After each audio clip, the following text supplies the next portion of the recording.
أعوذ بالله من الشيطان الرجيم. بسم الله الرحمن الرحيم.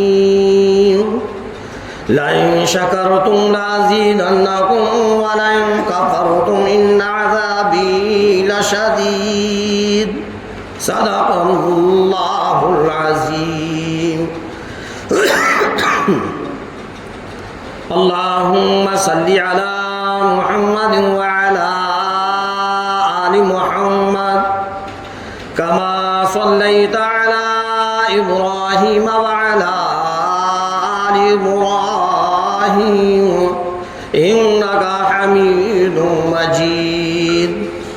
اللهم بارك على محمد وعلى آل محمد كما باركت على إبراهيم وعلى آل إبراهيم إنك حميد مجيد. محترم حضرات، سامعین اکرام، عزیز ساتھیوں، رمضان المبارک کا مہینہ بڑا مبارک مہینہ ہے، رحمتوں والا مہینہ، برکتوں والا مہینہ، مغفرتوں والا مہینہ.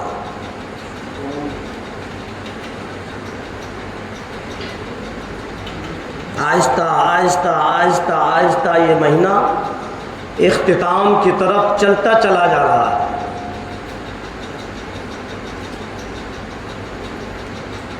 جب تک ہمارے سامنے یہ مہینہ ہے، ہم خوب عبادتیں کریں، قرآن کریم کی تلاوتیں کریں، اللہ کا ذکر کریں، جتنی چاہیں نیکیاں بنائیں. نیکیوں کا سیزن والا مہینہ ہے. ہم ایک نیک عمل کریں گے، جتنی نیکیاں عام دنوں میں ملتی ہیں، اللہ تبارک تعالیٰ اس مبارک مہینے میں اس کی تعداد کو اور بڑھا دیتا ہے. ایک فرض ادا کرنے پر ایک فرض کا ثواب ملتا ہے، لیکن رمضان کے مہینے میں اللہ کے رسول سرکار دو عالم صلی اللہ علیہ وسلم نے فرمایا کہ اللہ 70 فرضوں کے برابر کر دیتا ہے. سنت اور نوافل اللہ ان کا ثواب فرضوں کے برابر کر دیتا ہے. جتنا چاہیں ہم اس میں نیکیوں کو اکٹھا کر سکتے ہیں، لیکن عجیب معاملہ ہے، ایک عجیب ماحول بن چکا ہے کہ جب رمضان شروع ہوتا ہے تو بڑی دلچسپی ہوتی ہے، بڑی لگن ہوتی ہے، مسجدوں کے اندر بھیڑ نظر آتی ہے. فجر ہو، ظہر ہو، عصر ہو، مغرب ہو، عشاء ہو، تراویح ہو،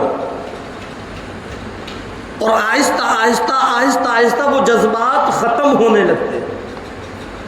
جہاں عشرہ ختم ہوا وہیں ہمارے دلوں کے اندر جو جذبات شروع میں تھے وہ کم ہو جاتے ہیں.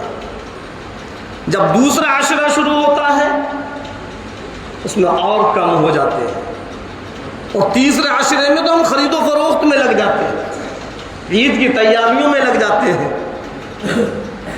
جبکہ وہ جو آخری عشرہ ہے، آج 18واں روزہ ہے، 20 روزے کے بعد آخری عشرہ شروع ہو جائے گا.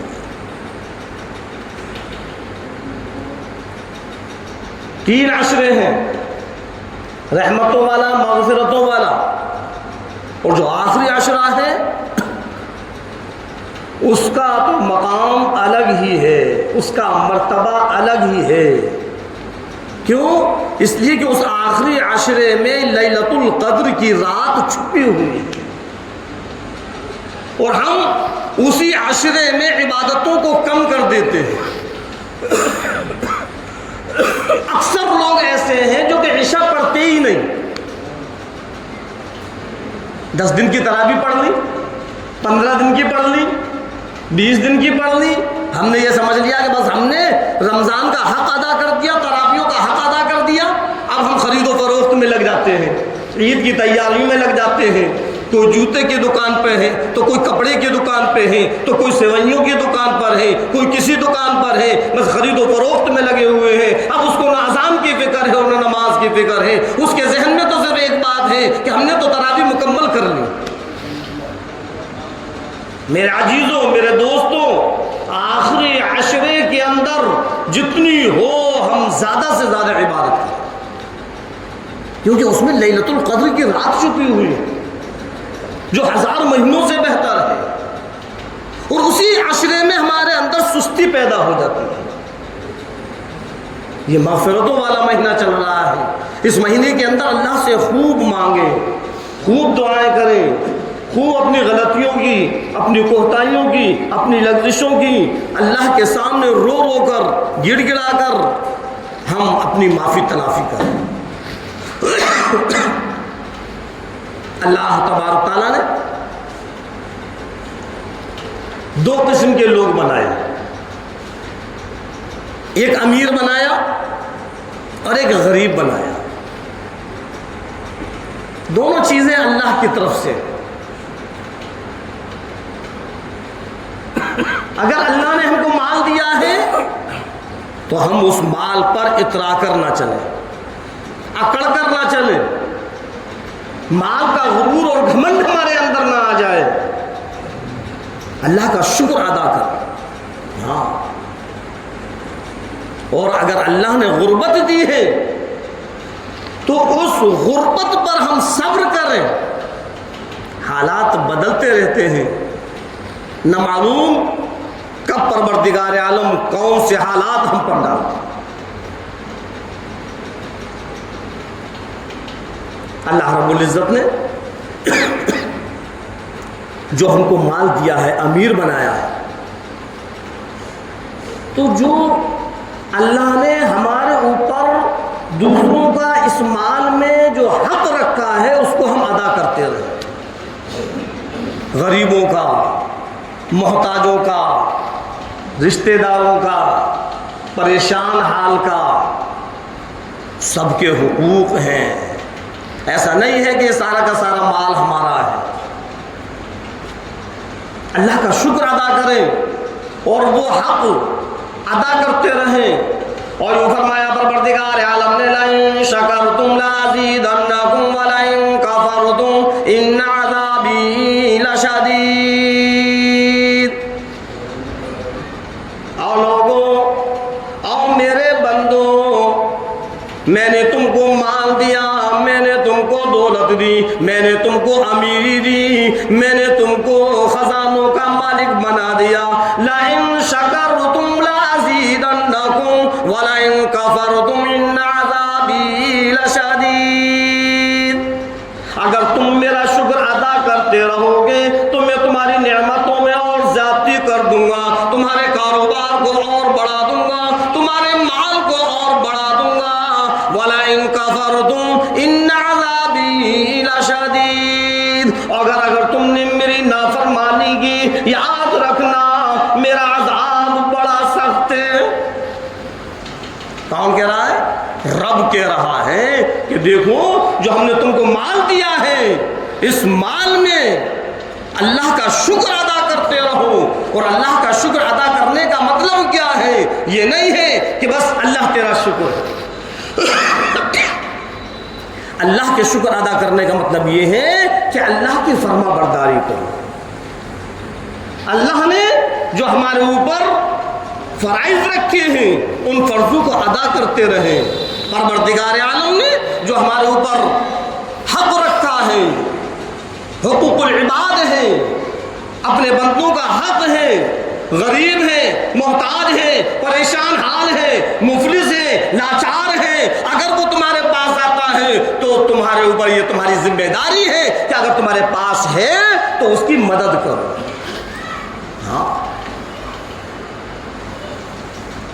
اللہ نے مال دیا اور مال دینے کے ساتھ ساتھ پروردگار عالم نے یوں بھی فرما دیا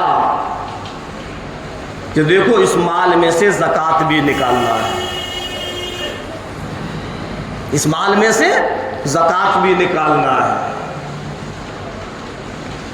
جس طریقے سے نماز فرض، رمضان کے روزے فرض، اسی طریقے سے جب اس مال پر پورا سال گزر جائے تو اس پر زکوٰۃ بھی فرض ہے۔ اب اگر ہم اس میں سے زکوٰۃ نہیں نکالیں گے تو ہم گنہگار ہیں۔ ہاں، ایک صدقہ ہے اور ایک صدقہ فطر ہے، غور سے سمجھنا، دونوں الگ الگ چیزیں ہیں۔ ایک صدقہ ہے اور ایک صدقہ فطر ہے۔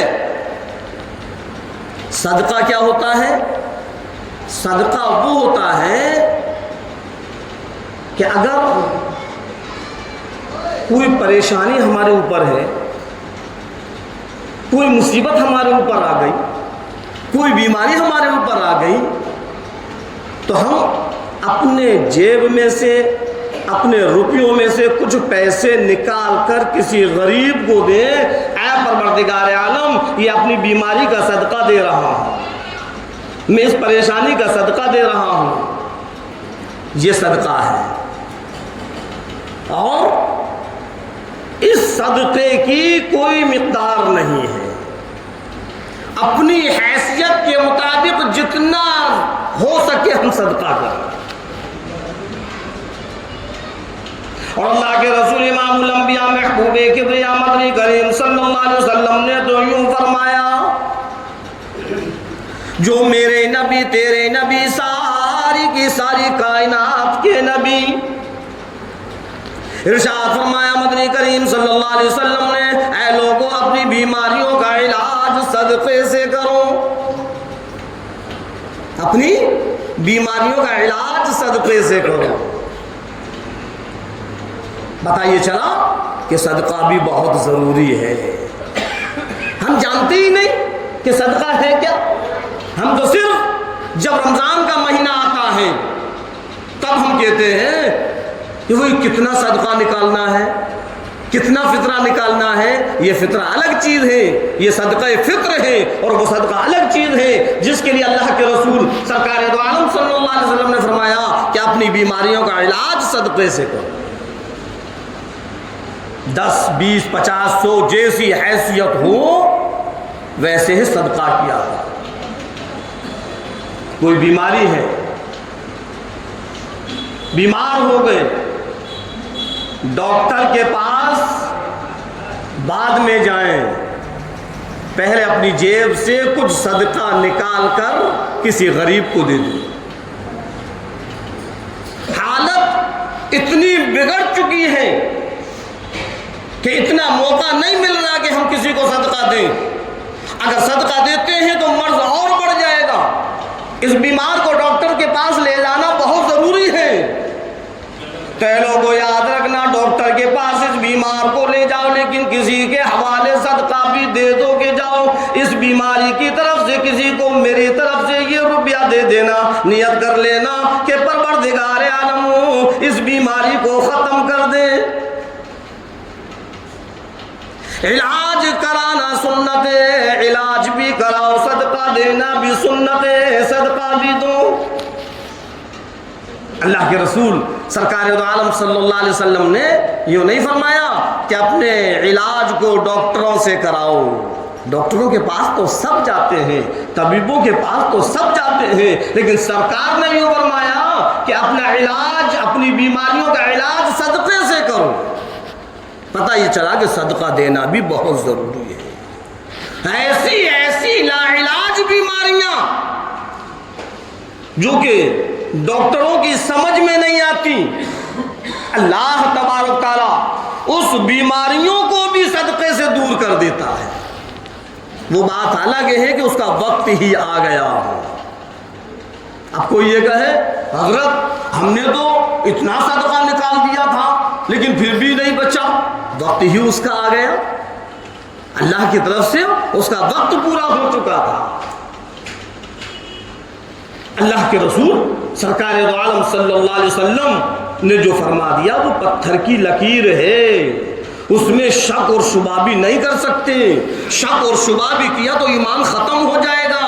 تو یہ میں نہیں کہہ رہا، سرکار کا فرمان ہے کہ اپنی بیماریوں کا علاج صدقے سے کرو. پتہ ہی چلا کہ صدقہ دینا ضروری ہے. تو ایک تو یہ صدقہ ہوا. دوسرا صدقہ فطر جو رمضان کے مہینے میں دیا جاتا ہے. اس کی ایک مقدار ہے کہ ایک آدمی کی طرف سے کتنا دینا ہے. بتلایا 2.25 کلو گیہوں، 2.25 کلو گیہوں یا پھر اس کی قیمت بڑھ جائے کوئی حرج نہیں ہے. 2 کلو کر دو اور 2 کلو کی یا قیمت ادا کر دو، یا گیہوں دو یا اس کی قیمت دو. اور اگر گیہوں دے رہے ہو تو ایسا گیہوں دینا جو کہ صاف اور شفاف ہو. یہ نہیں کہ بس صدقہ ہی تو دینا ہے، لاؤ 15 روپے 20 روپے والا پکڑ لیں اور دے دیں گے 2 کلو. نہیں، اللہ کے رسول سرکار دو عالم صلی اللہ علیہ وسلم نے یوں بھی فرمایا کہ جو خود کو پسند کرو وہ دوسروں کے لیے بھی پسند کرو. جیسا تم کھاتے ہو، جو تم کو پسند ہے وہی دوسروں کے لیے پسند کرو. اب اس کی جو قیمت ہے اس قیمت کو ادا کرو. اس میں بھی حیثیت ہے، اس میں بھی حیثیت ہے. ایسا نہیں ہے کہ جو پیسے والا ہے، امیر ہے، جو 50,000 مہینہ کماتا ہے، 80,000 کماتا ہے، 1 لاکھ مہینہ کماتا ہے، وہ بھی 2.25 کلو گیہوں میں کام چلائے. اور جو 10, 15, 20 ہزار کماتا ہے وہ بھی 2.25 کلو گیہوں میں کام چلائے. اللہ کے رسول سرکار دو عالم صلی اللہ علیہ وسلم نے اس صدقہ فطر کے لیے بھی بتلا دیا کہ صدقہ فطر 2.25 کلو گیہوں یا اس کی قیمت، یا پھر 3.5 کلو کھجور یا اس کی قیمت، یا پھر 3.5 کلو کشمش یا اس کی قیمت. آ گئی حیثیت. ہمارا تمہارا معاملہ کیا ہے؟ اجی کتنا بنتا ہے؟ کہ 2.25 کلو بس ہم نکال رہے ہیں. اپنے کاروبار کو نہیں دیکھ رہے کہ ہمارا کاروبار کیسا ہے، ہماری جیب میں کتنا روپیہ ہے، ہم کتنے امیر ہیں، ہم بھی 2.25 کلو دیں. نہیں، ہم تو یہ چاہیں کہ زیادہ سے زیادہ نکل جائے. کشمش کی قیمت سے ادا کرو. اگر پیسے والے ہو، اگر انکم اچھی خاصی ہے تو کسی غریب کو 3.5 کلو کشمش یا احتیاطاً 4 کلو کشمش، زیادہ ہو جائے کم نہ ہو. کھجور سے اگر ادا کر رہے ہو 3.5 کلو کھجور یا احتیاطاً 4 کلو کھجور، اس کی قیمت ادا کرو. اور جب ہم کسی غریب کو، پریشان حال کو صدقہ فطر دیں گے تو اس کے دل سے دعائیں نکلیں گی. عید ہم اپنے یہاں منا رہے ہیں، ان کا بھی تو دل ہے، وہ بھی تو عید منائیں گے. ہم اپنے لیے شاپنگ پر شاپنگ کر رہے ہیں، ان کے دلوں کے اندر بات پیدا ہو جاتی ہے. پروردگار عالم کے سامنے کہنے لگتے الہی رب کریم کیا کروں، کاش میرے پاس ہوتا تو میں بھی اپنے بچوں کے لیے کھانے کا انتظام کرتا، سوئیوں کا انتظام کرتا، میں اپنے بچوں کے کپڑوں کا انتظام کرتا، میں اپنے بچوں کے لیے جوتے چپل کا انتظام کرتا. الہی میں غریب ہوں، پریشان حال ہوں، مسکین ہوں، میں کہاں سے لاؤں؟ اللہ نے فرمایا میرے بندے فکر نہ کر، غم نہ کر، پریشان نہ ہو. ہم نے امیروں کے مال میں تیرا حق رکھ رکھا ہے. اگر تیرا حق ان امیروں نے نہ نکالا تو کل قیامت کے دن اس کی پکڑ ہم کریں گے. یہ غریبوں کا حق ہے جو صدقہ فطر ہے، نکالنا ہے ہم کو. اگر ہم نے نہیں نکالا تو کل قیامت کے دن اللہ تبارک تعالیٰ پکڑ کرے گا. اور یہ فرمایا پروردگار عالم نے ان بطش ربک لشدید، یاد رکھنا تیرے رب کی پکڑ بڑی سخت پکڑ ہے، اس پکڑ سے کوئی نہیں بچ سکتا. اچھا کچھ لوگوں کی عادت یہ ہے کہ جب عید کی نماز پڑھنے کے لیے جاتے ہیں تب نکالتے ہیں. کیوں بھائی؟ جب تم عید کی نماز پڑھنے جا رہے ہو اور جب تم صدقہ فطر نکالو گے تو پھر وہ عید کی تیاریاں پھر کیسے کرے گا؟ پھر وہ کہاں سے کپڑوں کا انتظام کرے گا؟ پھر کہاں سے وہ جوتے چپل کا انتظام کرے گا؟ پھر کہاں سے وہ کھانے کا انتظام کرے گا؟ تم نے اپنی ساری تیاریاں کر لی ہیں، اس غریب کا خیال کیا؟ اللہ کے رسول سرکار دو عالم صلی اللہ علیہ وسلم نے فرمایا عید کی نماز سے پہلے نکال. پورا رمضان کا مہینہ ہے، کم سے کم اتنے پہلے تو نکالو کہ وہ بھی انتظام کر لے اپنا. کتنا نکالنا ہے؟ 1.25 کلو گیہوں یا اس کی قیمت بڑھ جائے کم نہ ہو، احتیاطاً 2 کلو. ہاں، اور کھجور اور کشمش 3.5 کلو، 3.5 کلو سے اوپر ہو جائے کم نہ ہو، کوئی زیادہ نہیں ہے. اللہ جب ہم کو 70-80 ہزار 50 ہزار روپئے مہینے میں اگر ہم کو وہ پیدا کروا رہا ہے تو اگر ہم 3.5 کلو کشمش نکال دیں گے تو حرج کیا ہے؟ اور اس میں بھی اللہ ہم کو ثواب دے گا. تو صرف یہ نہ سمجھیں کہ گیہوں ہے. اللہ کے رسول سرکار دو عالم صلی اللہ علیہ وسلم نے جو بھی بتلائی، گیہوں بھی بتلائے، کھجور بھی بتلائی، کشمش بھی بتلائی، یہ سب صدقے کی اور سب کی مقدار بتلائی. یہ تو صدقہ فطر ہے.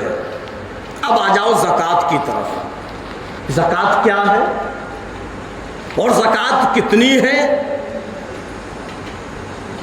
زکوٰۃ کس پر فرض ہے؟ سارے مسائل ہیں، لیکن ہمارا معاملہ الگ ہے کہ ہم پوچھتے ہی نہیں. کبھی ہم نے یہ کوشش ہی نہیں کی کہ اپنے امام سے، اپنے مولوی سے پوچھیں حضرت کتنی زکوٰۃ دینا ہے، کس کو دینا ہے، کون اس کا حقدار ہے، زکوٰۃ کتنے پر فرض ہوتی ہے. پوچھتے ہی نہیں. نصاب ہے، ایک نصاب، اور جو اس نصاب کو پہنچ جائے گا اس پر زکوٰۃ فرض ہو جائے گی. کیا نصاب ہے؟ غور سے سننا. 52.5 تولے چاندی یا 7.5 تولے سونا. ایک نصاب تو یہ ہے. 52.5 تولے چاندی یا 7.5 تولے سونا، اس پر پورا کے پورا سال گزر جائے اور کسی کا اس کے اوپر کوئی قرض نہ ہو تو اللہ نے فرمایا او میرے بندے اب اس مال میں سے، اس سونے میں سے، اس چاندی میں سے اب تجھ پر زکوٰۃ ہم نے فرض کی، اب تجھ پر سے زکوٰۃ نکال. کتنا سونا ہو؟ 7.5 تولے سونا ہو یا 52.5 تولے چاندی ہو، اس پر زکوٰۃ فرض ہو جاتی ہے جبکہ پوری سال گزر جائے اور کسی کا کوئی اس پر قرضہ نہ ہو. پہلا مسئلہ. دوسرا مسئلہ، نہ 7.5 تولے سونا ہے اور نہ 52.5 تولے چاندی ہے. غور سے سننا. نہ 7.5 تولے سونا ہے نہ 52.5 تولے چاندی ہے، تھوڑا سا سونا ہے اور تھوڑی سی چاندی ہے. یہ دوسرا مسئلہ بتلا رہا ہوں. تھوڑا سا سونا ہے، چاہے وہ آدھے تولا ہو، چاہے وہ 54 بھر ہو، چاہے 1 چھٹانگ ہو، اور تھوڑی سی چاندی بھی ہے.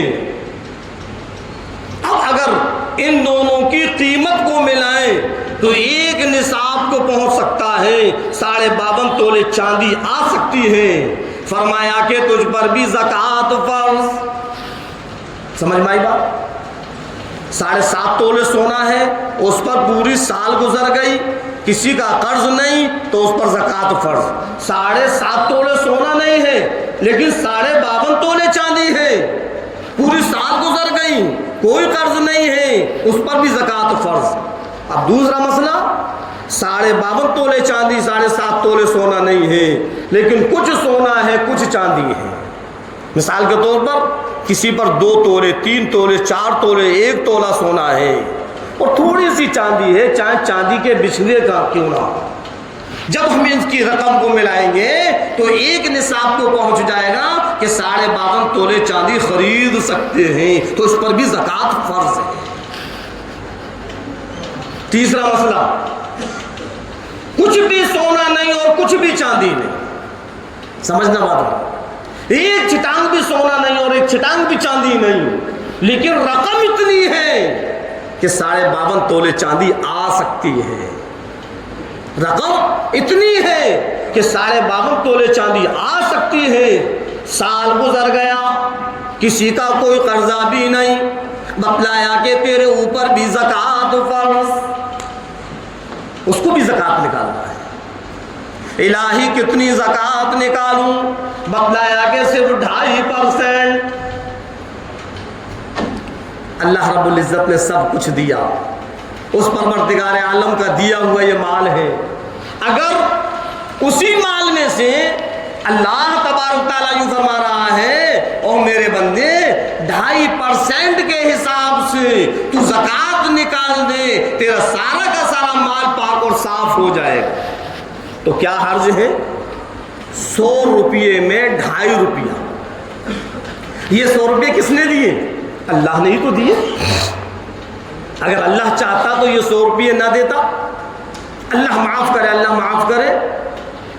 کبھی کبھی اپنا ذہن ان لوگوں کی طرف لے جایا کرو جن کے پاس صحیح طریقے سے کھانا بھی نہیں ہے، سڑکوں پر سو رہے ہیں، سر چھپانے کے لیے گھر بھی نہیں ہے، ان لوگوں کا کیا حال ہے؟ اور اللہ نے ہم کو ہر نعمت سے نوازا ہے، اللہ کا شکر ادا کرے، اور جو اللہ نے مقدار بتلائی ہے، جو ہم کو اللہ نے فرض ہمارے اوپر عائد کیا ہے، خوشی خوشی ہم اس فرض کو ادا کریں، اللہ ہمارے مال کے اندر اور بڑھوتری کر دے گا۔ پڑھی تھی میں نے آیت ابھی، لَئِن شَكَرْتُمْ لَأَزِيدَنَّكُمْ وَلَئِن كَفَرْتُمْ إِنَّ عَذَابِي لَشَدِيدٌ، کہ اگر تم میرا شکر ادا کرو گے تو میں تمہاری نعمتوں میں اور زیادتی کر دوں گا، اور اگر میری نافرمانی کرو گے تو پھر میرا عذاب بڑا سخت ہے۔ 100 روپئے میں 2.5 روپیہ نکالنا ہے، اور وہ 2.5 روپیہ بھی کس کے لیے ہے؟ غریبوں کے لیے ہے، پریشان حالوں کے لیے ہے، مصیبت زدہ ہیں ان کے لیے ہے۔ تمہارے گھر میں کھانا بن رہا ہے لیکن تمہارے پڑوس میں بچے بھوکے سوئے ہوئے ہیں، اللہ نے ان کے لیے یہ رکھا ہے کہ اپنے مال میں سے ان کا بھی حق دو، اور اگر تم نے ان کا حق نہیں دیا تو کل قیامت کے دن پکڑ ہو جائے۔ ہاں، اس پروردگار عالم کا شکر ادا کرو کہ اللہ نے تم کو اس قابل بنایا کہ تم دوسروں کی مدد کر سکو۔ کہیں ایسا نہ ہو جو ہمارے پاس 4 پیسے آ جاتے ہیں اور غرور گھمنڈ آ جاتا ہے، کہیں یہ سارا کا سارا مال پروردگار عالم کسی اور کو نہ دے دے اور ہمارے ہاتھ میں کہیں بھیک کا پیالہ نہ آ جائے۔ اللہ کا شکر ادا کرو، اور اللہ کی رضا کے لیے کوئی دکھلاوا نہیں، کوئی ریاکاری نہیں، صرف اللہ کی رضا کے لیے ہے اپنے مال میں سے غریب، محتاج، مسکین، لاچار، مجبور کی مدد کرے۔ اب زکوٰۃ دینا کس کو ہے؟ زکوٰۃ کس کو دیں؟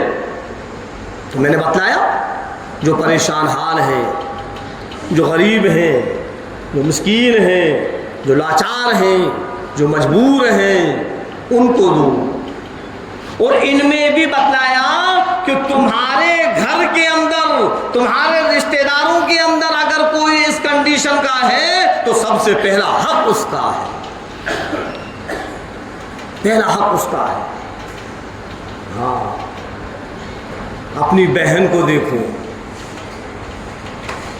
اپنے پڑوسی کو دیکھو، اپنے رشتہ دار کو دیکھو کہ وہ کس طریقے سے زندگی گزار رہا ہے. صبح کھا لیتا ہے تو شام کی فکر ہے، شام کو کھا لیتا ہے تو صبح نہیں بنتا ہے. بس اسی طریقے سے کبھی روکھی، کبھی چٹنی، کبھی سبزی، کبھی دال، صحیح طریقے سے پیٹ بھی اس کا نہیں بھرتا، بس یوں ہی زندگی گزار رہا ہے. سب سے پہلا حق اس کا ہے کہ جو غریب تو پریشان حال تمہارا رشتہ دار ہے، تمہارا عزیز ہے، اس کو دو. پہلا حق اس کا ہے. اور ایسا بھی نہیں ہے کہ ہم اس کو جتلا کر دیں. اب ہمارے دلوں میں یہ بات ہوگی، اجی مولانا ہم اپنی بہن سے یہ کہیں گے لو بہن یہ زکوٰۃ کا پیسہ لے لو، تو وہ ہم سے کہے گی اچھا تم نے مجھ کو اتنا گیا گزرا سمجھ لیا کہ تم اپنی زکوٰۃ مجھ کو دے رہے ہو. اس کو ٹھیس لگے گی، اس کو تکلیف ہوگی. تو فرمایا کہ اس کو بتلانے کی ضرورت نہیں ہے، تم اپنی زکوٰۃ نکالو اور اس کی مدد کرو. مت بتلاؤ کہ یہ زکوٰۃ کا پیسہ ہے. لو میری بہن بچوں کے کپڑے بنوا لینا، لو میری بہن یہ رمضان کا خرچہ اس سے نکال لینا، لو میری بہن جوتے چپل لے آنا. وہ بھی یہ سوچے گی کہ میرا بھائی میری مدد کر رہا ہے، اور اللہ ہی فرما رہا ہے میرے بندے فکر نہ کر، بس تو نیت کر لینا میں تیری زکوٰۃ میں وہ لکھ دوں گا. کچھ ایسے لوگ ہیں جو خوددار ہیں، کسی کے سامنے ہاتھ نہیں پھیلاتے، کسی سے کوئی سوال نہیں کرتے، لیکن ان کے گھروں کا حال یہ ہے کہ کھانے کے لیے کچھ نہیں ہے. بتلایا کہ ڈھونڈ ڈھونڈ کر ایسے لوگوں کی مدد کرو، ان کو دو اپنی زکوٰۃ کا پیسہ، ان کو دو اپنے فطرے کا پیسہ. یہ شرم کی وجہ سے کسی سے سوال نہیں کر رہے اور خستہ حالت والی زندگی گزار رہے ہیں. ایسے لوگوں کو دو. تم سب سے پہلے اپنا رشتہ دار ہے، پھر اپنا پڑوسی ہے، پھر اپنے محلے میں ہے. ہاں، اور ایسے مدارس جس میں ایسے بچے پڑھ رہے ہوں جن کا کھانے کا، بیماری کا سارا کا سارا انتظام اس مدرسے کی طرف سے ہو، تو اس مدرسے میں بھی زکوٰۃ ہوگی. ہاں، اس میں بھی صدقہ فطر ہو. یہ ہے، ان لوگوں کو دینا ہے، نکالنا ہے. یاد رکھنا اگر نہیں نکالیں گے تو پھر اللہ کے رسول سرکار دو عالم صلی اللہ علیہ وسلم کی بڑی سخت وعید ہے ان لوگوں کے لیے جو صاحب نصاب ہونے کے باوجود پھر اپنی زکوٰۃ نہیں نکالتے. اللہ کے رسول امام الانبیاء محبوب کبریا سرور کونین صلی اللہ علیہ وسلم نے فرمایا کل قیامت کے دن یہ سارا کا سارا مال جہنم کی آگ میں گرم کر کر پورے کے پورے بدن کو داغ دیا جائے گا. ارشاد فرمایا مدنی کریم صلی اللہ علیہ وسلم نے کہ اس مال کو ایک اژدہے کی شکل میں پروردگار عالم تبدیل کر دے گا اور گردن میں ڈال دیا جائے گا، اور وہ اژدہا کہے گا کہاں بھاگتا ہے، میں ہی تیرا مال ہوں، میں ہی تیرا خزانہ ہوں. کل تم میرے پیچھے بھاگا کرتا تھا، مجھ کو الماریوں میں سجا سجا کر رکھتا تھا، آج اللہ نے تجھ کو، آج مجھ کو تیرے حوالے کر دیا ہے، کیوں بھاگتا ہے؟ میں تیرا وہی مال ہوں جس سے تجھ کو بڑی انسیت تھی، جس سے تجھ کو بڑی رغبت تھی، جس سے تجھ کو بڑی محبت تھی، الماریوں میں سجا سجا کر رکھتا تھا. اور پھر وہ ڈسے گا، وہ ڈسے گا. ہاں، اتنا زہریلا ہوگا، اتنا زہریلا ہوگا کہ اگر ایک پھسکار زمین پر ڈال دے یہ ساری کی ساری ہریالی ختم ہو جائے. اندازہ لگاؤ جس وقت وہ ڈسے گا تو اس کا حال کیا ہوگا. اللہ کے رسول سرکار دو عالم صلی اللہ علیہ وسلم نے فرمایا کہ یہ مال جو اللہ تبارک تعالیٰ نے ہم اور آپ کو دیا ہے اس میں سے خوب زکوٰۃ کو نکالا کرو، لوگوں کی مدد کیا کرو۔ ہونے کے باوجود جو سائل کو، مسکین کو، لاچار مجبور کو منع کر دیتے ہیں، سنو اے مسلمانوں، ہمارے پاس سب کچھ ہے، اس کے باوجود بھی اگر کوئی آیا اور ہم سے اس نے سوال کیا اور ہونے کے باوجود ہم نے اس کو منع کر دیا تو اللہ کے رسول سرکار دو عالم صلی اللہ علیہ وسلم فرمایا کہ وہ اس کے لیے پتھر بن جاتا ہے۔ یہ سمجھ لو کہ وہ پتھر کھا رہا ہے۔ حضرت ام سلمہ رضی اللہ تعالیٰ عنہ امہات المومنین ہیں، سارے کے سارے ایمان والوں کی ماں ہے، ازواج مطہرات میں سے ہے، سرکار دو عالم صلی اللہ علیہ وسلم کی زوجہ محترمہ ہے۔ لکھا ہوا کہ امہات المومنین حضرت ام سلمہ رضی اللہ تعالیٰ عنہ کے پاس کہیں سے کچھ گوشت کا ٹکڑا آیا، باندی سے کہا جاؤ اس کو الماری میں رکھاؤ، سرکار تشریف لائیں گے، نوش فرما لیں گے۔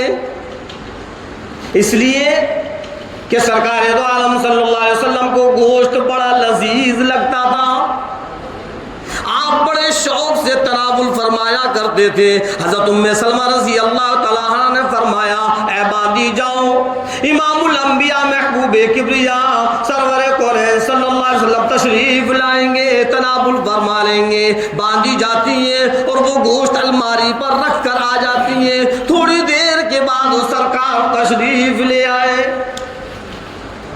سنو میری ماں اور بہنوں، بیٹیوں، میرے نوجوان ساتھیوں، غور کریں، تھوڑی دیر کے بعد سرکار تشریف لے آئے۔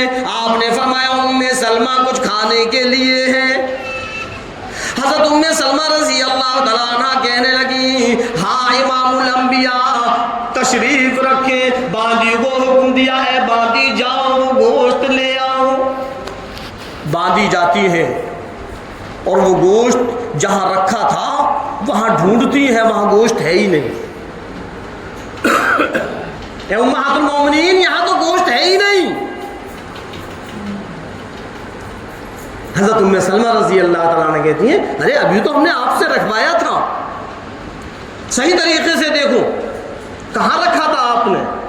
باندی کہنے لگی امہات المومنین جہاں ہم نے گوشت رکھا تھا وہاں گوشت کا نام و نشان نہیں، ایک سفید پتھر کا ٹکڑا رکھا ہوا ہے، گوشت نہیں۔ سرکار سمجھ گئے، سرکار سمجھ گئے اور کہنے لگے، فرمانے لگے ام سلمہ کوئی سائل آیا تھا؟ غور کرنا، آج ہم لوگ جو کہ کہتے ہیں چلو ابھی نہیں ہے بعد میں دیں گے، بعد میں دے دیں گے، نہیں، اگر ہے تو اس کو دو، نہیں ہے تو بعد میں دینے کی وہ تو بات صحیح ہے، ہونے کے باوجود منع نہ کریں۔ جتنا ہم دیں گے اللہ اتنی ہمارے مال میں، ہمارا کاروبار میں برکت کرے گا۔ ارشاد فرمایا مدنی کریم صلی اللہ علیہ وسلم نے ام سلمہ کوئی سائل آیا تھا، امہات المومنین عرض کرنے لگی اللہ کے نبی، ہاں اللہ کے نبی سائل تو آیا تھا لیکن پھر کیا ہوا؟ اے اللہ کے نبی میں نے منع کر دیا۔ کیوں؟ اس لیے کہ آپ کو گوشت بڑا لذیذ لگا کرتا تھا، میں نے یہ سوچا کہ آپ وہ تناول فرما لیں گے، آپ تناول فرما لیں گے۔ اے ام سلمہ، اے ام سلمہ یہ تم نے کیا کیا؟ جانتی ہو اللہ نے اسی گوشت کو پتھر بنا دیا ہے۔ آپ صلی اللہ علیہ وسلم فرمایا کہ ام سلمہ اللہ نے اسی گوشت کو پتھر بنا دیا ہے، جو سائل سے بچا کر رکھتا ہے اللہ اس کو پتھر بنا دیتا ہے۔ غور کرنا، دینا ہے۔ اب کچھ ایسے لوگ ہیں جو نشہ کرتے ہیں، ان کے چال ڈھال سے پتہ چل جاتا ہے کہ یہ نشیڑی ہے، نشہ کرنے والا ہے، ایسے کو مت دو۔ اگر ایسے کو آپ نے دیا تو آپ گنہگار بن جائیں گے۔ اس لیے کہ آپ کے پیسے سے پھر وہ نشہ کرے گا. اور اگر آپ نے دیا اور وہ چلا گیا، بعد میں پتہ چلا کہ وہ نشے باز ہیں، تو اس کا گناہ آپ کو نہیں ملے گا، کیونکہ آپ کو پتہ نہیں تھا، آپ نے انجانے میں دیا. لیکن اگر کوئی ایسا ہے جس کے بارے میں آپ کو تحقیق نہیں ہے کہ نشہ کرتا ہے یا نہیں کرتا ہے، صحیح طریقے سے آپ کو یہ بھی پتہ نہیں کہ مجبور ہے یا نہیں مجبور ہے، اگر وہ آپ سے سوال کر رہا ہے تو آپ کی ذمہ داری یہ بنتی ہے اس کے سوال کو پورا کرو اگر تمہارے پاس ہے. اللہ کے رسول سرکار دو عالم صلی اللہ علیہ وسلم تشریف فرما ہے، صحابہ کرام بھی بیٹھے ہوئے ہیں. ایک سائل آ جاتا ہے اور آ کر سرکار سے کہنے لگتا ہے، سوال کرنے لگتا ہے. آپ نے اشرفیوں کی تھیلی اس سائل کو دے دی، آپ نے اشرفیوں کی تھیلی اس سائل کو دے دی، اور وہ خوشی خوشی بغل میں دبا کر چلنے لگا. فرمایا مدنی کریم صلی اللہ علیہ وسلم نے، صحابیوں دیکھو یہ جہنم کی آگ بغل میں دبا کر لے جا رہا ہے. ایسے ہی فرمایا، اے صحابیوں یہ جہنم کی آگ اپنے بغل میں دبا کر لے جا رہا ہے. صحابہ کرام حیران ہیں، اے اللہ کے نبی وہ کیسے؟ ارشاد فرمایا مدنی کریم صلی اللہ علیہ وسلم نے، یہ کمانے پر قدرت رکھتا ہے، اس کے باوجود یہ بھیک مانگ رہا ہے. غور کرنا، یہ کمانے پر قدرت رکھتا ہے، اس کے باوجود یہ بھیک مانگ رہا ہے. صحابہ کرام کے اندر ایک عادت تھی کہ بات کو بالکل صاف کر لیا کرتے تھے. ذرہ برابر بھی اگر ان کو بات سمجھ میں نہیں آتی تھی تو فوراً دوبارہ پوچھ لیا کرتے تھے، اے اللہ کے نبی پھر آپ نے دیا کیوں؟ صحابہ کرام نے عرض کیا، اے اللہ کے نبی پھر آپ نے دیا کیوں؟ اللہ کے رسول سرکار دو عالم صلی اللہ علیہ وسلم نے فرمایا، جو اللہ کے نام پر مانگتا ہے اس کو دینا ضروری ہے. وہ صحیح مانگے یا غلط مانگے اس کا فیصلہ رب کرے. بات سمجھ میں؟ بہت سو ہم کہتے تھے ہٹا کھٹا بالکل ایک دم بھیک مانگ رہا ہے، چل یہاں سے دور ہو. نہیں، مانگ رہا ہے، ہو سکتا ہے مجبور ہو، کہ ہمیں علم غیب ہے جو کہ ہم کو پتا ہے کہ وہ صحیح ہے. نہ معلوم کون سی پریشانی میں آیا ہو، نہ معلوم کون سی تکلیف میں آیا ہو، اچانک نہ معلوم اس پر کون سی مصیبت آ گئی ہو، اور وہ ہاتھ پھیلا رہا ہے. اس کے ہاتھ پر دینا ضروری ہے. اب وہ غلط ہے یا صحیح ہے اس کا فیصلہ رب کرے. ہاں، آپ صلی اللہ علیہ وسلم نے یوں بھی فرمایا کہ اپنے ہاتھ کو دینے والا بناؤ، مانگنے والا مت بناؤ. اپنے ہاتھ کو دینے والا بناؤ، مانگنے والا مت بناؤ. جیسی نیت کر لو گے اللہ اسی نیت کے مطابق چلتا ہے. اگر مانگنے کی عادت بنا لو گے تو مانگتے رہو گے. غور کرنا، اگر مانگنے کی عادت بنا لو گے مانگتے رہو گے، دینے کی عادت بنا لو گے تو دیتے رہو گے. کہاں سے دو گے، کیسے دو گے، یہ سب اللہ دیکھے گا. تم اپنی نیت کرو کہ جو بھی سائل آئے گا ہم اس کو دیں گے، اللہ اس میں برکت ڈال دے گا. جتنا نکالیں گے اللہ اتنے ہی اس کے اندر اور برکت ڈالے گا. اللہ نے جو ہم کو امیر بنایا ہے اس پروردگار عالم کا شکر ادا کریں. ہاں، مال کا آ جانا یہ بھی اللہ کی ایک نعمت ہے، اور خوب اس مال میں سے صدقہ، خیرات، زکوٰۃ، لوگوں کی مدد سب نکالتے رہیں. اس سے مال میں کمی نہیں آئے گی، مال اور بڑھے گا، مال اور بڑھے گا. جتنا نکالیں گے اتنا ہی بڑھتا چلا جائے گا. ہاں، صحابہ کرام بڑھ چڑھ کر حصہ لیا کرتے تھے. کسی کی مدد کرنے کے لیے خود اپنے پاس نہیں ہے صحیح طریقے سے کھانے کو، لیکن جب کسی کو دینے کا نمبر آ جاتا تھا تو اپنا جو کھانے کے لیے رکھا ہے وہ بھی دے دیا کرتے تھے.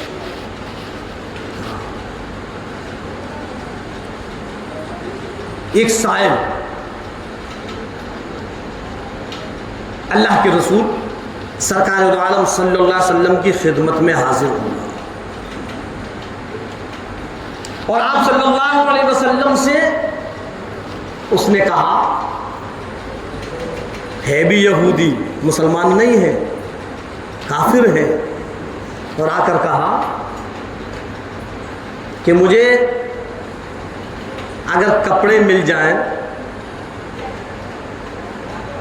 آپ صلی اللہ علیہ وسلم نے صحابہ کرام سے کہا، ہے کوئی جو اس کو کپڑوں کا انتظام کرے؟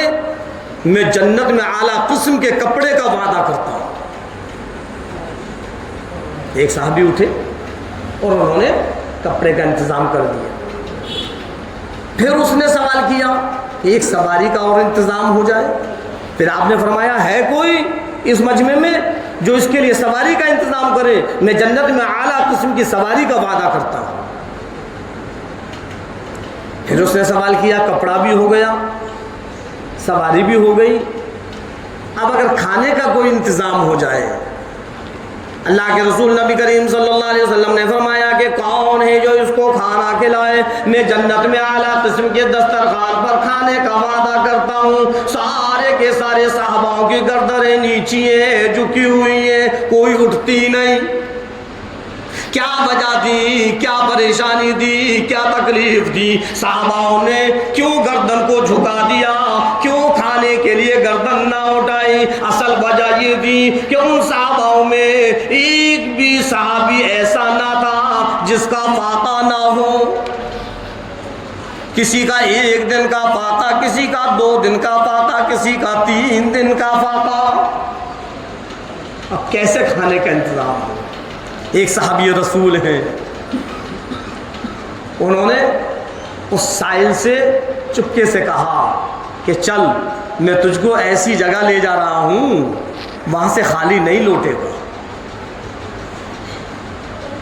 اب حضرت فاطمہ الزہرا رضی اللہ عنہ کے دروازے پر آئے، آواز لگائی، یا اہل بیت رسول اللہ انطعم فی سبیل اللہ۔ کھانے کے لیے آواز لگائی۔ حضرت فاطمہ الزہرا رضی اللہ تعالیٰ عنہ، ان کا بھی حال یہ ہے کہ وہاں بھی کھانے کے لیے کچھ نہیں ہے۔ ہاں، اندر سے آواز آئی، میرے حسن حسین کو دیکھو، فاقے کی وجہ سے ان کا بھی حال کیا ہو گیا۔ ایسی زندگی گزاری ہے میرے عزیزوں۔ آج تو اللہ کا شکر ہے جو اللہ ہم کو صبح اور شام اچھا سے اچھا، عمدہ سے عمدہ کھلا رہا ہے۔ درختوں کے پتے چبا چبا کر زندگی گزاری ہے صحاباؤں نے۔ اب سائل کیا کریں؟ چلنے لگے۔ آواز آئی، رک جاؤ، یہ میں کیسے گوارا کر لوں کہ میرے دروازے پر کوئی سائل آئے اور یوں ہی چلا جائے؟ جاؤ، میری چادر کو لے جاؤ اس یہودی کے یہاں، اس کو گروی رکھ دینا اور اس کے بدلے کچھ راشن پانی لے آنا، کچھ غلہ لے آنا، میں اس کو بین کر پیس کر میں کھانا کھلا دوں گی۔ کیسے جذبات تھے! کوئی کسی کی مدد کرنے میں پیچھے نہیں ہٹتا تھا، اور آج ہمارا حال یہ ہے، ہونے کے باوجود بھی ہم نہیں دیتے۔ اب وہ چادر لے کر جب اس یہودی کے پاس پہنچے اور کہا، یا حضرت فاطمہ الزہرا رضی اللہ تعالیٰ عنہ، کون ہے یہ؟ اللہ کے رسول سرکار دو عالم صلی اللہ علیہ وسلم کی لخت جگر ہے، یہ ان کی چادر ہے، اس کو گروی رکھو اور جلدی سے غلہ دو۔ یہودی رونے لگا، یہودی رونے لگا اور کہنے لگا، جی تم جانتے ہو کیا بات ہے؟ صحابی کہنے لگے، اب تجھ کو کیا ہوا، کیوں روتا ہے، کیا وجہ ہے، کیا پریشانی ہے؟ کہنے لگا، میں نے تورات میں دیکھا تھا، تورات میں پڑھا تھا، تورات میں لکھا ہوا تھا کہ ایک سائل امام الانبیاء محبوب کبریا سرور کونین صلی اللہ علیہ وسلم کی لخت جگر حضرت فاطمہ الزہرا رضی اللہ عنہ کے دروازے پر آئے گا اور ان کا حال یہ ہوگا کہ ان کے پاس کھانے کو کچھ بھی نہ ہوگا، اپنی چادر مبارک یہودی پر گروی رکھ کر اس کا پیٹ بھریں گی۔ اللہ نے تورات میں بھی لکھ دیا۔ میں مان گیا، مجھ کو یقین آ گیا، بس میں سمجھ گیا کہ وہ آخری نبی امام الانبیاء سرور کونین صلی اللہ علیہ وسلم بالکل برابر ہیں۔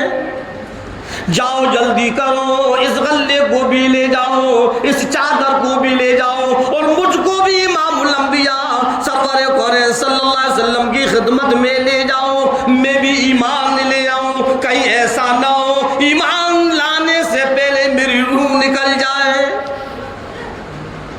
تو بتلا یہ رہا تھا کیسے جذبات تھے پہلے کہ خود کھانے کو نہیں ہے لیکن دوسروں کی مدد کرنا، اور آج الحمدللہ ہمارا حال یہ ہے، ہم مرغ مسلم کھا رہے ہیں، ہمارا پڑوسی روٹی نہیں بنی، اس کے بچوں کی کلکاریاں ہمارے کاموں کے اندر آ رہی ہیں، اس کے بچے کے رونے کی آوازیں ہمارے کاموں کے اندر آ رہی ہیں، اور ہم سن رہے ہیں، اس کے باوجود بھی کبھی ہمارے دل و دماغ میں یہ بات نہیں آئی کہ لاؤ کچھ اس کے گھر پر کھانا پہنچا دے تاکہ اس کے بچوں کا بھی پیٹ بھر جائے۔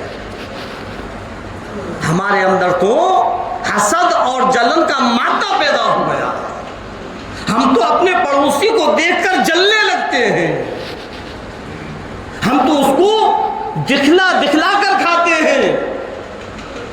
یہاں تک کہ فرمایا مدنی کریم صلی اللہ علیہ وسلم نے کہ اگر کوئی پھل گھر پر لے کر آ رہے ہو تو دو لے کر آؤ، اگر اللہ نے آپ کو اتنا پیسہ دیا ہے، اگر تمہاری ایسی حیثیت ہے تو کچھ اس غریب کے یہاں بھی پہنچاؤ، اگر اتنی حیثیت نہیں تو پھر چپ چاپ لے کر آؤ، اس کے چھلکوں کو بھی دروازے پر نہ ڈالو، کہیں ان چھلکوں کو دیکھ کر اس غریب کے بچے کے دل میں یہ بات پیدا نہ ہو جائے کاش میرے ابا جان کے پاس ہوتا تو وہ بھی لے کر آتے۔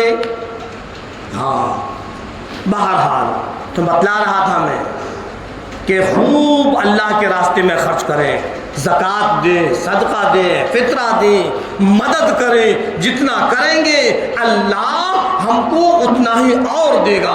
اللہ رب العزت ہم اور آپ کو کہنے اور سننے زیادہ عمل کرنے کی توفیق عطا فرمائے۔ وما علینا الا البلاغ۔